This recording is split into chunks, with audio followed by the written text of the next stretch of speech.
गोजान लामा हान्थियारिफोरनि थाखाय गोजोनथाव खौरां बिजनी गेरगुवाबारिनि सानजाहा बर'नि मोनसे गोदानै नायल' जाल' रेस्टुरेन्ट बेखेवदों। बिजनी गेरगुवाबारिनि सानजाहा थानाय सियालमारियाव 27 नं राजा लामानि खोला फारसे मिथुन वारि मुंनि सासे रोंग'थि गोनां सुबुङा नायल' जाल' मुंनि रेस्टुरेन्ट आरो दाबा बेखेवदों। बे दाबाखौ बेखेवना होदों दाङाइगाव बिजनेसनि मासिगिरि आन्दालन दैमारिया। रेस्टुरेन्टनि बिगोमा मिथुन वारिया फोरमायदों दि औवानि सुपखौबो मोनजानो हागोन आरो बर'नि गोमालांनो नागिरनाय औवा हासुङाव सावनाय अमा, दाउ बायदि बेदरजों लोगोसे बर'नि ओंख्रि सबाय साम', अनला दाउ, नाफाम, नारजि अमा आरो बायदि रोखोमनि बर'नि ओंख्रिफोरखौ मोनजानो हागोन होनना फोरमायदों। नायल' जाल' गंसे हटेल जोंनि बिजनी जे सेलमारि नियार टल गेट बेयाव खुलिदों।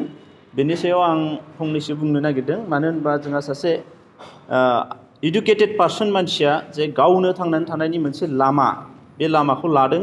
मानो होनबा जोङो इडुकेटेड जानानै गोबां मानसियानो बहुद टेनसनाव थायो जे साख्रि बाख्रि मोना बिथांमोना इडुकेटेड जाबाबो, खिन्थु बिथाङा मोनसे मोजां डिसिसन लादों। बेखौ आं साबायखर बावो सिगाङाव।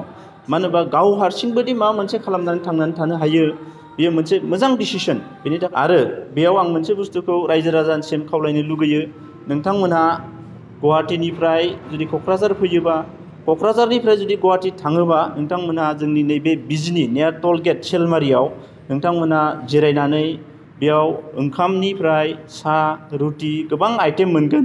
आरो बेयाव बांसिनै बर'नि आइटेम जेरै सबाय साम', दाउ साम', अनलाजों दाउ, बेफोरबायदि अमा बेदर, नारजि अमा, गोबां मोजां मोजां आइटेम मोनगोन। बेनिखायनो आं साफ्रोमबो रायजो राजाफोरखौ गुरै खावलाय जाहाथे बे नायल' जाल' हटेलाव जाहाथे नोंथांमोना दसे जिरायनानै एसे रेस्ट लालाङो। बिनि थाखाय आं गुरै बयखौबो रायजो राजाफोरखौ गुरै खावलायहरबाय। आरो जाहाथे सासे इडुकेटेड मानसिखौ जों बयबो जाहाथे बेयाव जों रेस्ट लानायजों जालांनायजों मोनसे हेफाजाब होनाय जागोन।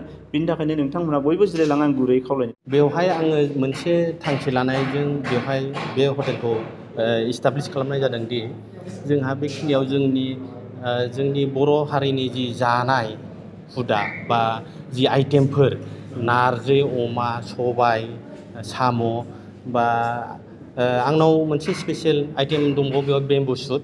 बे बेम्बु सुटखौ आं नागालेण्डनिफ्राय बिहरनाय जादों, दाख्लैबावै लानानै फैनाय जादों। बे स्पेसियेल आइटेम थागोन। लोगोसे जोंनि गोदोनिफ्राय जों खोनाबोदोंबाबो मोनसे आइटेमा जोंनि हारिनिफ्राय गोमालांनो नागिरदों। बे आइटेमखौबो आं बुरखांफिननायनि मोनसे राहा लानाय जादों। हानायखिनिखौ आं नाजागोन। बेनो जाहैबाय हासुङाव सोनानै अमा हांनाय बा हासुङाव सोनानै अमा, दाउ बे हांनाय, बे आइटेमखौ आं लानाय जादों। स्पेसियेलि आसा खालामो रायजो राजा बिथांमोना मोजां मोनगोन बा जानानै गोजोननाय मोनगोन। आरो आंनि फारसेनिफ्राय नाजानाया बेनोदि आं हानायखिनिखौ जि रायजो राजानि जिबायदि पसन्दनि बायदि आङो सेटिसफाइ खालामनो नाजागोन। बास बेखिनियानो आरो। बङाइगाव सापागुरि र'डआव थानाय मेगना हुन्डाइ श'रुमा लानानै फैदों नोंथांमोननि सेराव फुजानि स्पेशेल अफार।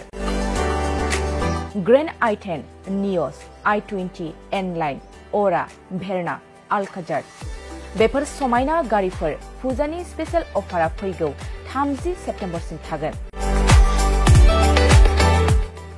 50,000सिम गारि लानानै गारि अफार नोंथाङा मोनफुंनो हागोन। अब्ला मानोथो गोबाव खालामनो, थाबैनो नोंथाङा बङाइगाव सापागुरि र'ड एबा लामा सेराव थानाय मेगना हुन्डाइ श'रुमाव नोंथांनि फसायनाय गारिखौ लाहैदो। गोबां मिथिनो थाखाय नैबे जानबुं नम्बर 9101093856 8011827497 700279673 70026948111 आव खौरां लाहर। मेगना हुन्डाइ श'रुम बङाइगाव सापागुरि र'ड।